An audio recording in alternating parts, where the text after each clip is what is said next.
Good evening. I'm Jordan Hopkins, and welcome to the 6 o'clock Nightwatch News. Before we get to our top story, I wanted to talk a little bit about our station history. Longtime viewers may remember our prior title of the award-winning 5 p.m. broadcast news of the second. Of course, that was before the 5 o'clock shadow incident of 2010, where previous anchors made questionable decisions regarding their facial hair. I understand it involved a goatee of some kind. Due to 17 separate court orders and an impassioned plea from a small panda, we are not allowed to use the number 5 in our title, or for the Nightwatch News team to be clean-shaven. While it may not have been the darkest hour of internet broadcast news, it certainly was a hairy situation across the board. That being said, we are pleased to report that the response to the bearded state of Nightwatch News has been wildly positive, especially with the amended contracts that allow for us to trim our beards without legal advice prior. Why am I telling you about all of this station history? Well, with the 10-year anniversary of the incident coming up on November 23, 2020, we once again are allowed full control over the state of our facial hair. I, for one, am excited to feel the wind on my face again. Huh? What was that? Really? They pushed it back to the same day? But I won't have time to level and shave? Fine. Sorry, viewers. I've been informed that I won't be able to shave that day because I'll be playing World of Warcraft. I need to go respect my paladin, which leaves you with Graham Stark and tonight's top story. Thank you, Jordan. I feel personally attacked. A socially distant fistfight broke out at the Balls Bowl tailgate party after a disagreement on the correct sweetness of barbecue sauce escalated to hypothetically violent extremes.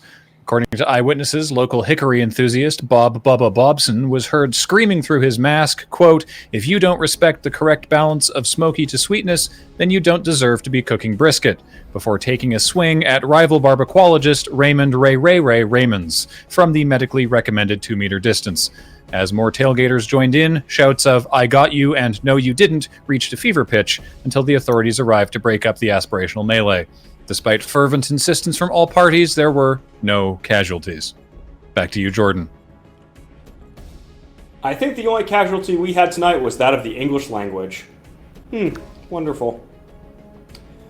Anyway, let's move on to our good friend Ben over at Entertainment Tomorrow. Thanks, Jordan. Unfortunately, my phone was not properly plugged into the charger last night. There was no alarm, so I'm running a bit late. So I guess I'm gonna do the traffic today.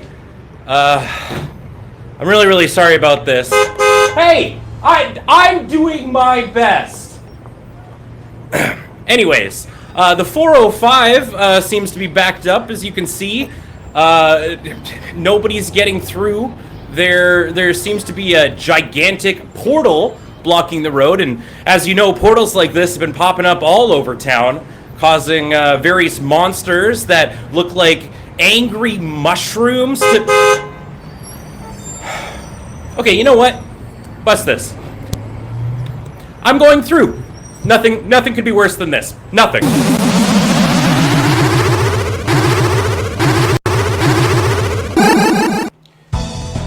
Well, I appear to be on some sort of magical road made out of rainbows, driving around in space.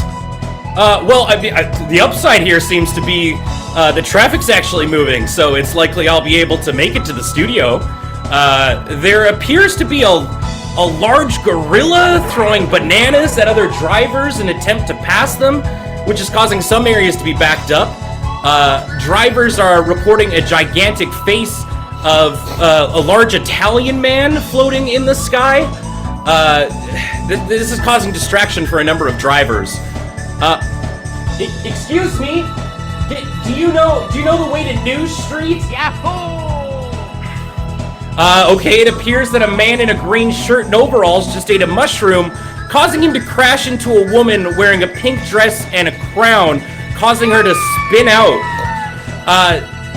To which she's responding by throwing a comically large red turtle shell that hit the green man, causing him to fall off the road and into an endless void of space. Oh wait, hold on. Oh wait. I I think there's a skip coming up here that I could take advantage of.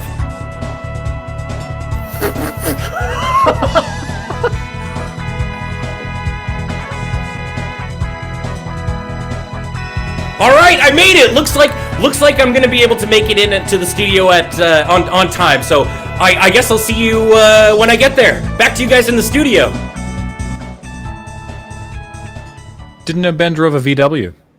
Yeah, I thought he was always more of a Hyundai man. Well, we'll hopefully see Ben soon. Look out for blue shells. I can't pull from that. That was too good. So we're going to move right along to Ian and his super stonks. Well, thank you kindly there, Jordan. Given that Sunday is traditionally a day of rest for the obnoxiously papal stock market, I thought I might take some time to fill in some of our more novice viewers on how the life cycle of a stock operates. So, let's have a look just right over here. There we go. This part of the market is the one that most people understand. You know, the bell sounds and the stocks jockey for position. The opening moments of the market are the most chaotic, and they can often result in a tremendous increase in value at a terrifying pace. Now, let's move on here.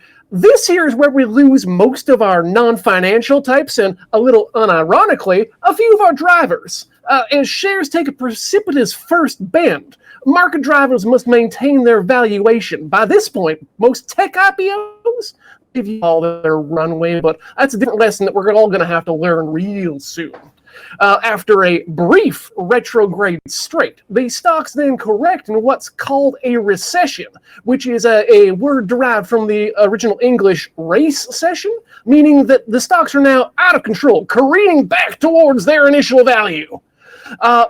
We now move on to this portion of the life cycle, which I like to call the Michael J. Fox hunt, as it references a human being and not the time travel-based movies that we use in, thus keeping me from having to run this script by legal before we broadcast, and avoids any sort of unnecessary licensing fees. The stocks are now out of time and must execute a final, difficult financial maneuver. Here's where it gets tricky. The stocks now enter a period of sub-profitable temporal turnaround, turning the stocks back into line with our corporeal understanding of the arrow of time. Market drivers, while terrifyingly in debt, must now execute this turn perfectly in order to bring the stocks back in line with a path to profitability. And because we all live in a hell of our own making, the market repeats this cycle again and again until the chairman of the Federal Reserve waves his giant chess flag to signify that it's time to go back to planning for the next financial cycle. Now, I guess it's time for me to do the pick of the day. This might surprise some of y'all out there, but hear me out. Now, I know we all like to get excited about the Chevy Monte Carlo SS Aero Coupe, as that's what made St. Earnhardt so profitable. But in my reckoning, American pizzazz can no longer compete with the reliability of Japanese imports of today. So the Toyota Camry is the Stonks Report's pick of the day. Back to you, Jordan and Graham. Thank you, Ian. Can't wait to watch all the stocks turn left. And now, in entertainment news, we go over to Matt Wiggins, who, very excited, is going to be reporting exclusively from the set of the upcoming Aquaman 2. Matt, come in. Yes, hello, Graham. I am coming to you live from none other than the lost city of Atlantis. After scouring the globe for many years, I have located this city, once thought lost, in fact, once thought fictitious. I am able to report to you live from Atlantis because the Atlanteans themselves have drawn upon their arcane lost magics to grant me the power to breathe underwater. And so I am able to come to you with untold knowledge from the ancient magical beings of Atlantis. Matt.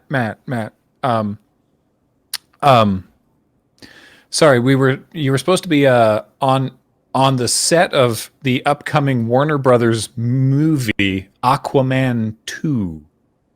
Oh, well, according to the Atlanteans, that bears no similarity to reality. It is a total fabrication. I'm sure DCU fanboys will not care. Back to you, Graham. Well, thank you, Matt, and thank you, everyone else. This has been the Nightwatch News at 6.